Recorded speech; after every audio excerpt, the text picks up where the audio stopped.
Hey guys, and welcome back to GodCube. As you can see, we're talking about size today. So, I've got 6 different cubes. 18 centimeters, 9 centimeters, 6 centimeters, 5 centimeters, 3 centimeters, and 1 centimeter. I might regret this later, but I'm going to be doing an average of 25 on every single one of these 6 cubes of varying sizes. Let's go. First, I just quickly randomized the order of the cubes to make this test as fair as possible, and this is my order.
That was painful.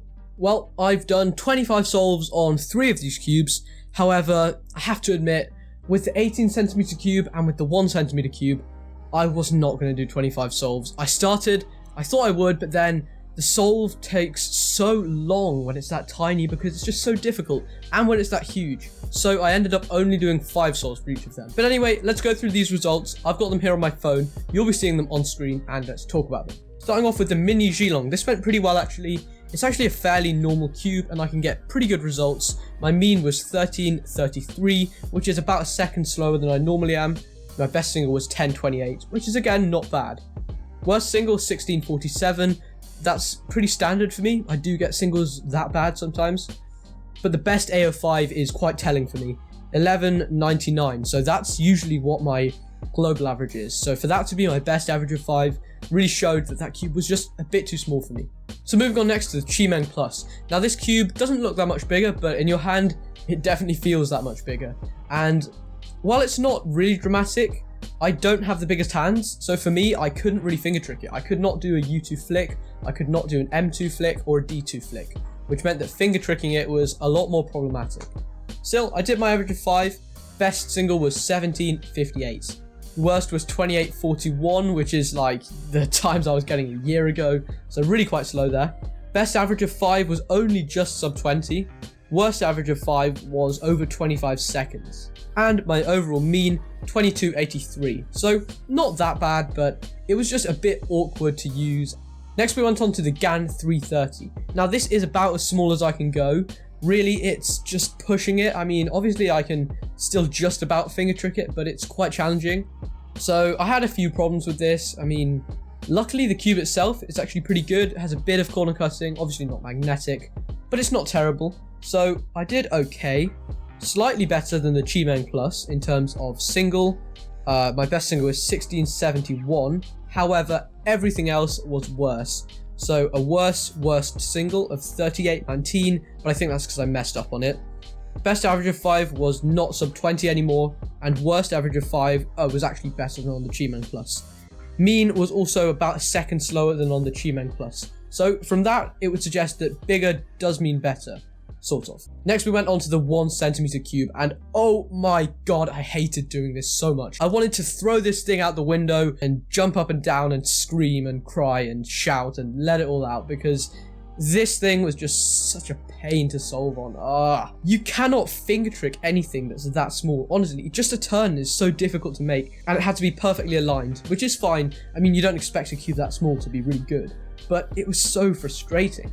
And because I was going so slowly, and because it was so tiny, I lost my place during algorithms, so I had to go back to F2L on 2 different occasions. This led to a worst single of 6 minutes, 44 seconds, 0.95.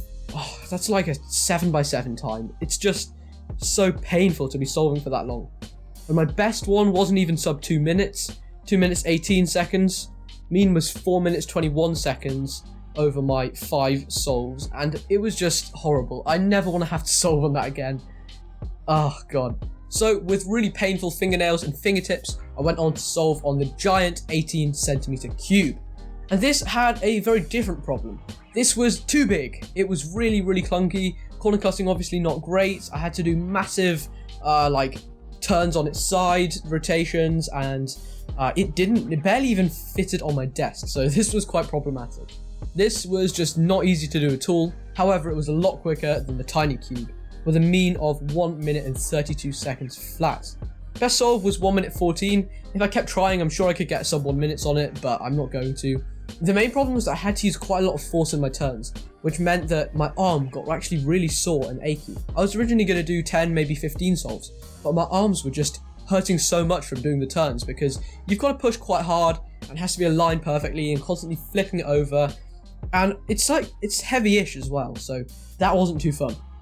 Finally, and possibly unsurprisingly, the GAN 11M Pro was by far the best. So what have we learned? Does bigger mean better? Well, no, but sort of. So I think we can compare the cubes that are the most similar. The 50mm versus the 56mm, 3 centimeters versus 9 centimeters, 1 centimeter versus 18 centimeters. And in every single case, the bigger one of those two was the better one. So I think slightly bigger is always going to be better for humans because it's just more natural. You know, really delicate finger movements just don't allow you to move that quickly because you have to take more care in what you're doing. However, maybe if loads of hardware was made into smaller cubes, I know GAN are releasing a mini series and I'm definitely going to get my hands on them because I have fairly small hands and they could be really good for me. It's possible that if really good cubes were made in slightly smaller sizes, like 50mm, then they might be really good for some people. Equally, if you have big hands, maybe even bigger cubes would be good. So I just think it depends what size hands you have. But either way, bigger is generally the way to go. So for now, I'm pretty happy with my 56mm cube. However, who knows, maybe I'll switch to a slightly smaller one in the future. So that's going to be it for the video, guys. Thank you so much for watching. I'll see you next time.